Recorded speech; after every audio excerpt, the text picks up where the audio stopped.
Chapter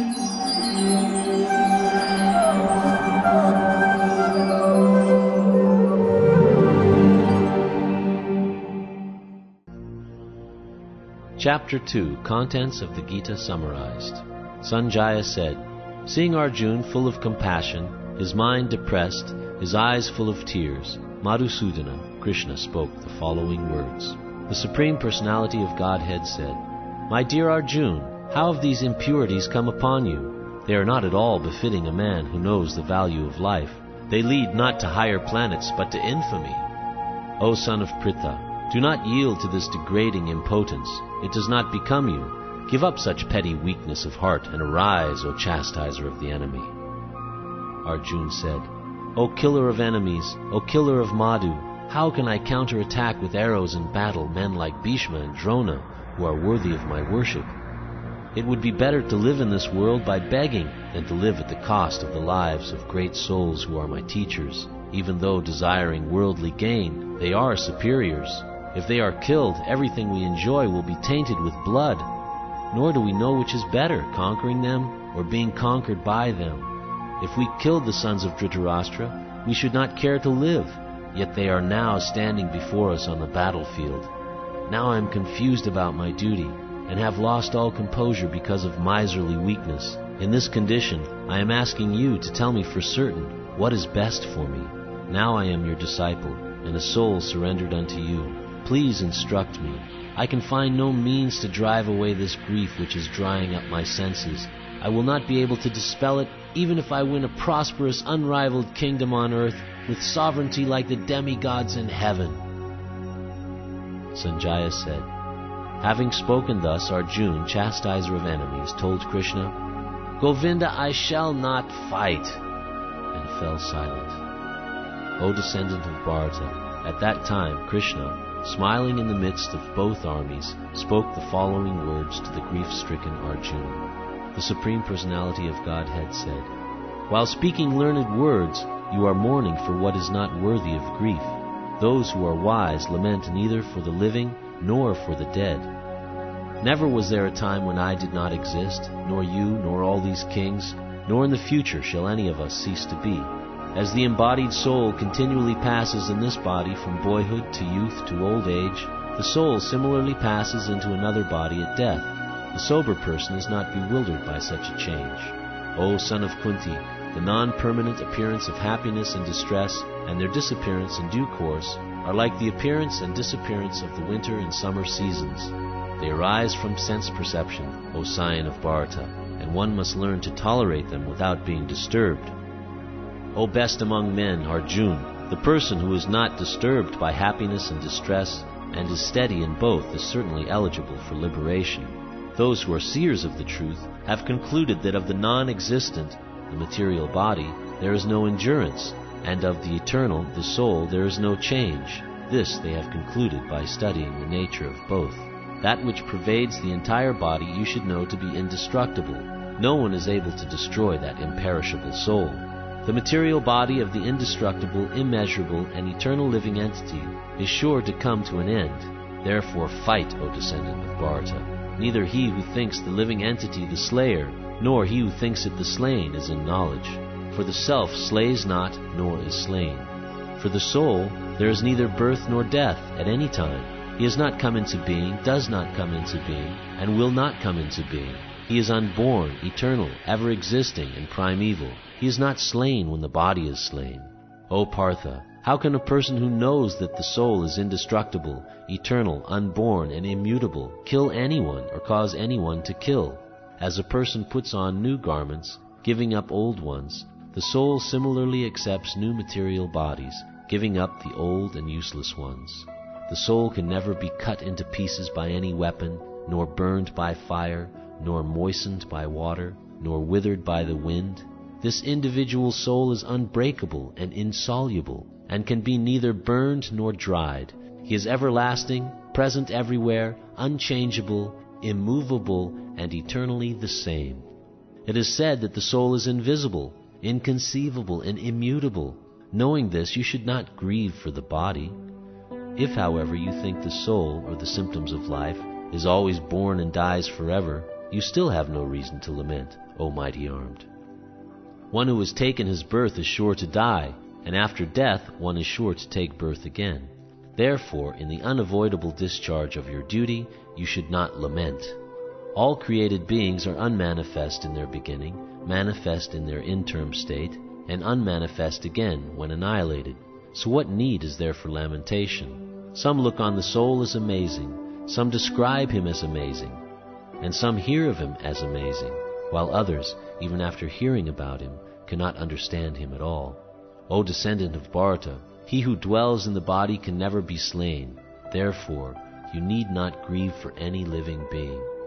Considering your specific duty as a Kshatriya, you should know that there is no better engagement for you than fighting on religious principles, and so there is no need for hesitation.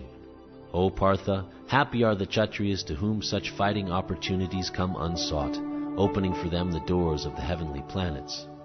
If, however, you do not perform your religious duty of fighting, then you will certainly incur sins for neglecting your duties, and thus lose your reputation as a fighter. People will always speak of your infamy, and for a respectable person, dishonor is worse than death. The great generals who have highly esteemed your name and fame will think that you have left the battlefield out of fear only, and thus they will consider you insignificant. Your enemies will describe you in many unkind words, and scorn your ability. What could be more painful for you? O son of Kunti, either you will be killed on the battlefield and attain the heavenly planets, or you will conquer and enjoy the earthly kingdom. Therefore get up with determination and fight. Do thou fight for the sake of fighting, without considering happiness or distress, loss or gain, victory or defeat, and by so doing you shall never incur sin. Thus far I have described this knowledge to you through analytical study. Now listen as I explain it in terms of working without fruit of results. O son of Pritha, when you act in such knowledge, you can free yourself from the bondage of works. In this endeavor there is no loss or diminution, and a little advancement on this path can protect one from the most dangerous type of fear. Those who are on this path are resolute in purpose, and their aim is one. O beloved child of the Kurus, the intelligence of those who are irresolute is many-branched. Men of small knowledge are very much attached to the flowery words of the Vedas, which recommend various fruitive activities for elevation to heavenly planets, resultant good birth, power, and so forth. Being desirous of sense gratification and opulent life, they say that there is nothing more than this. In the minds of those who are too attached to sense enjoyment and material opulence, and who are bewildered by such things, the resolute determination for devotional service to the Supreme Lord does not take place. The Vedas deal mainly with the subject of the three modes of material nature. O Arjuna, become transcendental to these three modes, be free from all dualities, and from all anxiety for gain and safety, and be established in the self. All purposes served by a small well can at once be served by a great reservoir of water. Similarly, all the purposes of the Vedas can be served to one who knows the purpose behind them. You have a right to perform your prescribed duty, but you are not entitled to the fruits of action. Never consider yourself the cause of the results of your activities, and never be attached to not doing your duty. Perform your duty equiposed, O Arjuna, abandoning all attachment to success or failure. Such equanimity is called yoga. O Dhananjaya, keep all abominable activities far distant by devotional service, and in that consciousness surrender unto the Lord. Those who want to enjoy the fruits of their work are misers. A man engaged in devotional service rids himself of both good and bad actions, even in this life. Therefore strive for yoga, which is the art of all work. By thus engaging in devotional service to the Lord, great sages or devotees free themselves from the result of work in the material world. In this way they become free from the cycle of birth and death, and attain the state beyond all miseries by going back to Godhead. When your intelligence has passed out of the dense forest of delusion, you shall become indifferent to all that has been heard and all that is to be heard. When your mind is no longer disturbed by the flowery language of the Vedas, and when it remains fixed in the trance of self-realization, then you will have attained the divine consciousness. Arjuna said, O Krishna, what are the symptoms of one whose consciousness is thus merged in transcendence? How does he speak, and what is his language? How does he sit, and how does he walk? The Supreme Personality of Godhead said, O Partha, when a man gives up all varieties of desire for sense gratification, which arise from mental concoction, and when his mind, thus purified, finds satisfaction in the self alone, then he is said to be in pure transcendental consciousness.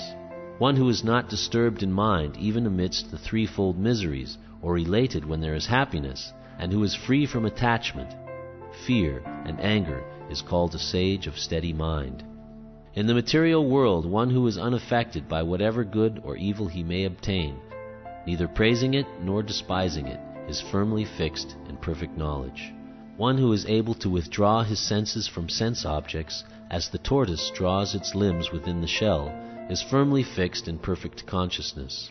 The embodied soul may be restricted from sense enjoyment, though the taste for sense objects remains, but ceasing such engagements by experiencing a higher taste, he is fixed in consciousness. The senses are so strong and impetuous, O Arjuna, that they forcibly carry away the mind even of a man of discrimination who is endeavoring to control them. One who restrains his senses, keeping them under full control, and fixes his consciousness upon me, is known as a man of steady intelligence. While contemplating the objects of the senses, a person develops attachment for them, and from such attachment lust develops, and from lust anger arises. From anger complete delusion arises, and from delusion bewilderment of memory. When memory is bewildered, intelligence is lost, and when intelligence is lost, one falls down again into the material pool. But a person free from all attachment and aversion, and able to control his senses through regulative principles of freedom, can obtain the complete mercy of the Lord. For one thus satisfied in Krishna consciousness, the threefold miseries of material existence exist no longer. In such satisfied consciousness, one's intelligence is soon well established. One who is not connected with the Supreme in Krishna consciousness can have neither transcendental intelligence nor a steady mind, without which there is no possibility of peace.